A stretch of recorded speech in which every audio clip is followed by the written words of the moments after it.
Hello students, मैं श्री दीपचंद चौधरी महाविद्यालय ललितपुर से आज मैं आपको बीए थर्ड सेमेस्टर में जो शिशुओं के लिए पोषक तत्वों की प्रस्तावित दैनिक मात्रा है उसके बारे में जो है मैं बताऊंगी।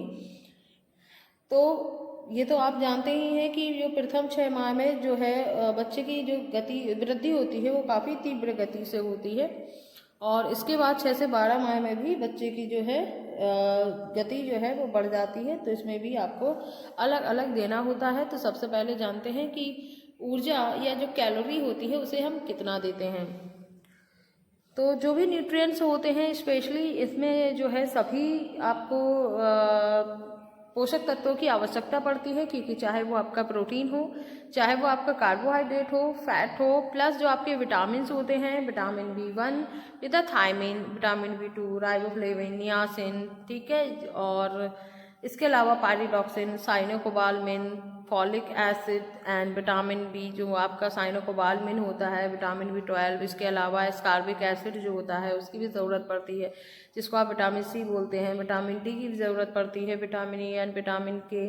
तो सभी जितने भी विटामिन होते हैं उनकी भी इस अवस्था में जो आपके 0 से 1 साल की अवस्था होती है उसमें सभी ये जो है न्यूट्रिएंट्स ज़रूरत होती है, चाहिए होते हैं। अगर इसके साथ साथ हम बात करते हैं आपके खनिज लवणों की, तो उसमें जैसे कि iron, calcium, phosphorus, iodine, specially ये जो विटामिन होते हैं इनकी भी ज़रूरत पड़ती है। क्योंकि इसमें शारीरिक विकास वृद्धि दोनों ही तीव्र गति से होते हैं। तो बोन्स और हमारी जो टीथ होते हैं वो सब कैल्शियम फास्फोरस से मिलकर बने होते हैं, इसलिए इनकी भी ज़रूरत पड़ती है। उसके साथ ही अगर हम बात करते हैं आपके प्रोटीन की, तो चूँकि प्रोटीन हमारा बॉडी बिल्डिंग न्यूट्रिएंट्स है तो इस शरीर के निर्माण के लिए ये भी बहुत आपका आवश्यक है।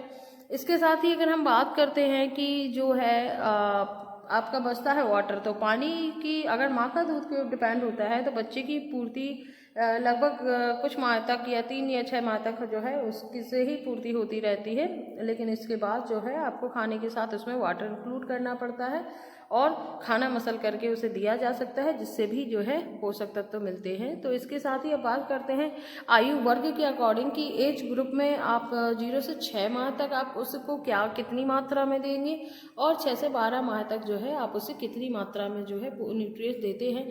तो सबसे पहले बात करते हैं एनर्जी की या ऊर्जा की या कैलोरी की।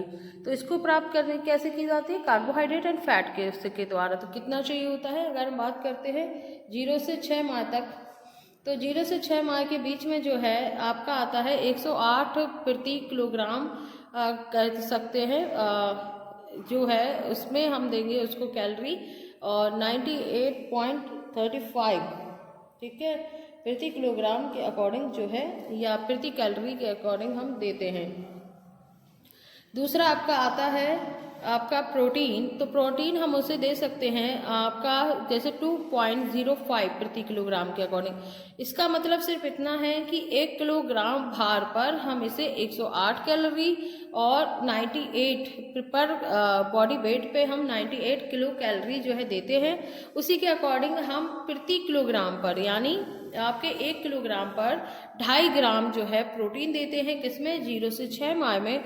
वहीं पे अगर हम बात करते हैं 6 to 12 मंथ की, तो उसमें हम 1.05 kg बॉडी वेट के अकॉर्डिंग जो है हम प्रोटीन एक शिशु के लिए देते हैं।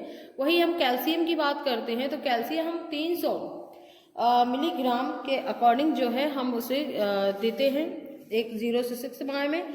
वहीं पे हम बात करते हैं 6 to 12, तो उसमें भी हमारा सेम होता है आपका 300 mg, ठीक है। इसके बाद आयरन की बात आती है तो हम प्रति किलोग्राम यानी जो देते हैं वो 70 मिलीग्राम देंगे, और सेम वही आपका 6 to 12 जो मंथ का आपका एक शिशु होगा, इन्फेंट होगा, उसमें भी हम 70 मिलीग्राम पर बॉडी वेट के अकॉर्डिंग जो है हम उसे देते हैं। इसके अलावा विटामिन ए मिलीग्राम जिसकी पूर्ति आपके जो है हो जाती है तो उसकी ज़रूरत नहीं होती है। वहीं पे अगर हम बात करते हैं रेटिनॉल जो कि आपका विटामिन ए ही उसका कंटेंट होता है, उसमें आपका 350 यानी कि जो हमारा 0 से 6 माह हो या 6 से 12 माह का शिशु है उसमें हम दोनों में ही सेम देते हैं, यानी 350 ग्राम्स के अकॉर्डिंग जो है वो हम रेटिनॉल जो है देते हैं। इसके बाद आता है कैरोटीन। कैरेटीन जो होता है वो भी हमारा अंतर्राष्ट्रीय यूनिट की इकाई के अकॉर्डिंग हम बात करते हैं तो वो 1200 ही होगा दोनों में ही। थायमिन जो होता है वो भी हम मिलीग्राम के अकॉर्डिंग यानी mg में ही देते हैं, वो हमारा 55 पर बॉडी वेट, पर बॉडी 1 किलो बॉडी वेट के पीछे हम उसे 55 मिलीग्राम थायमिन देते हैं, यानी B1। ठीक है, विटामिन B1 जो होता है थायमिन, उसको हम पर बॉडी वेट पर हम उसे 55 मिलीग्राम देते हैं। वहीं पे अगर हम बात करते हैं 6 to 12 मंथ के वर्ग में, तो वहाँ पे हम 50 मिलीग्राम थायमिन जो है पर 1 किलो बॉडी वेट के पीछे जो है हम देते हैं। बात करते हैं विटामिन B2 की यानी राइबोफ्लेविन, इसमें हम जो है 65 यानी 65 पर 1 kg बॉडी वेट के पीछे हम देते हैं। वहीं पे अगर हम बात करते हैं 6 to 12 मंथ इन्फेंट की, तो इसमें हम उसे देते हैं 60 पर 1 kg बॉडी वेट के पीछे। वहीं पे अगर हम बात करते हैं विटामिन B3 यानी नियासिन, जो कि हम मिलीग्राम, ये भी हम mg में मिलीग्राम में देते हैं पर बॉडी 1 kg बॉडी वेट के पीछे हम उसे 710। एंड अगर हम बात करते हैं 6 to 12 इन्फेंट की, तो वो हम 50 kg पर बॉडी वेट के पीछे जो हम देते हैं। वहीं पर हम एस्कॉर्बिक एसिड की बात करते हैं तो वो भी हम 25 यानी सेम 25 मिलीग्राम देते हैं। वहीं पे फॉलिक एसिड की बात करते हैं तो वो भी आपका 25 मिलीग्राम ही आता है।